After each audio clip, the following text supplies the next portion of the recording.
Counter terrorism department Peshawar का, उन्होंने कई ऐसे लोगों को पकड़ा जो कि बज़ाहिर सरकारी मुलाजिम थे, लेकिन दरअसल वो फैसिलिटेट सहूलत कार का काम कर रहे थे उन लोगों के लिए जो कि पाकिस्तान के मफादात के ख़िलाफ़ सरगर्म थे।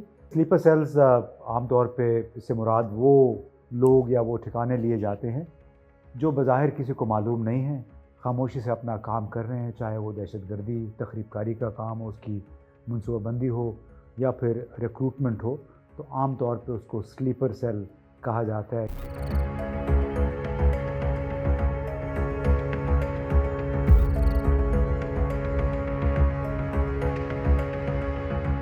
देखिए, हमें ये फ़र्क करना चाहिए कि स्लीपर सेल क्या होता है और अंडर कवर एजेंट्स क्या होते हैं। अंडर कवर एजेंट्स वो होते हैं जो किसी भी गैर मुल्की इंटेलिजेंस एजेंसी के आला-ए-कार हैं और उन मकासद के हुसूल के लिए काम करते हैं जो उन्हें दिए गए होते हैं। वो तखरीबकारी भी हो सकता है, वो अमन-ए-आमा में खलल डालना भी हो सकता है, वो उस मुल्क के ख़िलाफ़ राय-ए-आमा को हमवार करना या राय-ए-आमा में ऐसी बातें इंजेक्ट करना जो कि उस मुल्क के मफादात से मुतसादम होती हैं। स्लीपर सेल फिर वो हैं, आम तौर पे ये एसोसिएट होते हैं नॉन स्टेट एक्टर्स के साथ, यानी जो गैर सरकारी मिलिटेंट या दहशतगर्द ग्रोह हैं उनके साथ होते हैं।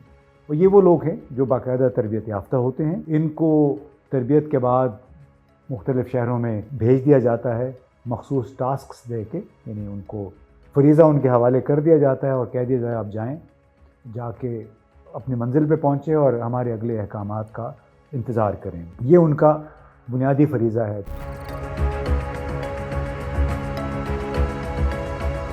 जब वो अपनी जगह पे पहुँच जाते हैं, वहाँ पे फिर एक तो है कि उनको अगर हुक्म मिलता है कि जी आपने अभी फ़लाँ जगह को निशाना बनाना है, वो निशाना बनाने की मनसूबाबंदी करते हैं, तैयारी करते हैं। या फिर उन्हें कहा जाता है कि आपने अपने मकासद के हुसूल के लिए 2, 4, 5, 10 और लोगों को रिक्रूट भी करना है।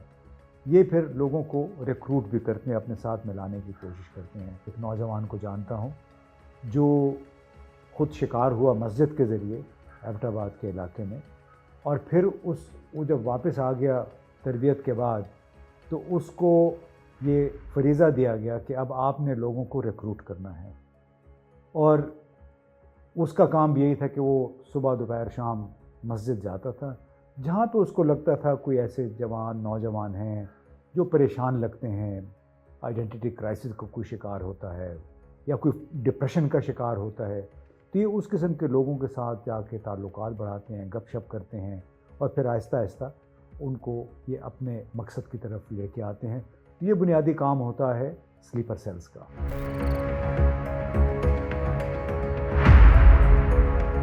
इंडोनेशिया का ये एक दहशतगर्द था, अलकायदा से इसका ताल्लुक़ था। तो ये साहब 9/11 के बाद उसामा बिन लादेन की तलाश में पाकिस्तान पहुँचे।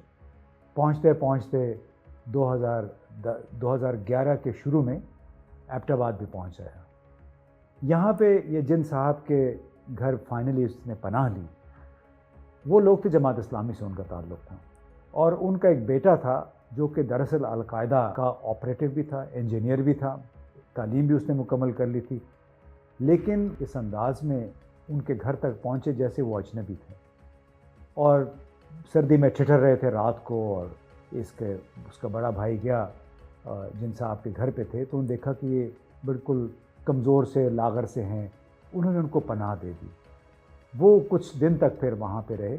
तो असल में उनका जो बेटा था, जो इंजीनियर था, तालीम भी मुकम्मल कर ली थी, वो एक स्लीपर सेल के तौर पे काम कर रहा था। इन लोगों को फिर ISI के कमांडोज़ ने 2011 की जनवरी में गिरफ़्तार कर लिया था। तो ये एक स्लीपर सेल की निशानी थी। इस तरह अलकायदा का एक और लीडर था अबू ज़ुबैदा, उसको फैसलाबाद से गिरफ़्तार किया गया। खालिद शेख मोहम्मद को रावलपिंडी से गिरफ़्तार किया गया। और इत्तेफाक था कि दोनों केसेस में ये साहब जमात इस्लामी के मकामी रहनुमाओं की अमान में थे। और बहुत सारी मिसालें हैं जिसमें पब्बी में अफ़गान मुहाजिरीन का एक कैंप होता था, वहाँ पे भी अफ़गान तालिबान के और अलकायदा के स्लीपर सेल काम करते थे। इस तरह पेशावर में, और बल्कि भले वो अलकायदा के लिए थे या तहरीक तालिबान पाकिस्तान के लिए थे या किसी और ऑर्गेनाइजेशन के लिए।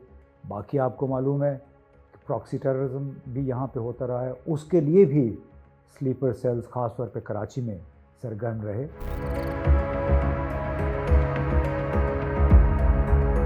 بنیادی طور پہ ایک تو وجہ ہوتی ہے کہ آپ کے نظریاتی طور پہ ہم خیال لوگ ہوتے ہیں، جس کی وجہ سے وہ ایون کوئی قاتل بھی ان کے سامنے آ جاتا ہے اس کو پناہ دے کے بچا لیتے ہیں۔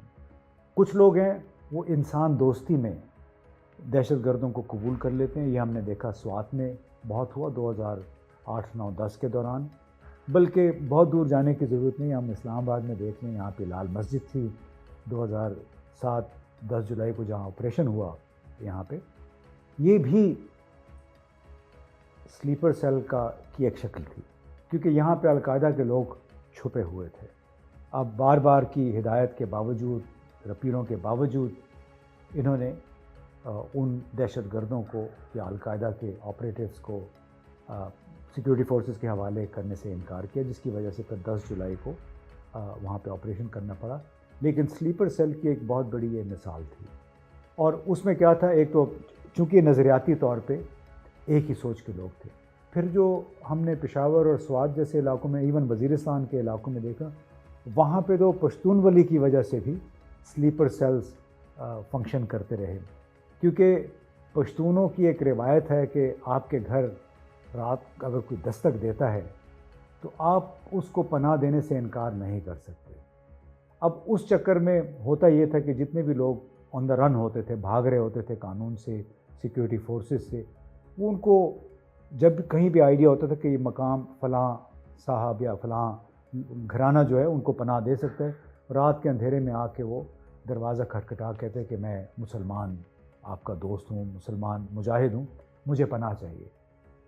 وہ پناہ ان کو مل جاتی تھی۔ اب اگلے دن کئی لوگ چلے جاتے تھے، لیکن کئی لوگ وہاں پہ رہ گئے وزیرستان کے مختلف علاقوں میں، اور انہی کو اسی جو پناہ گاہ تھی ان کی، اسی کو انہوں نے سلیپر سیل میں پھر تبدیل کر دیا۔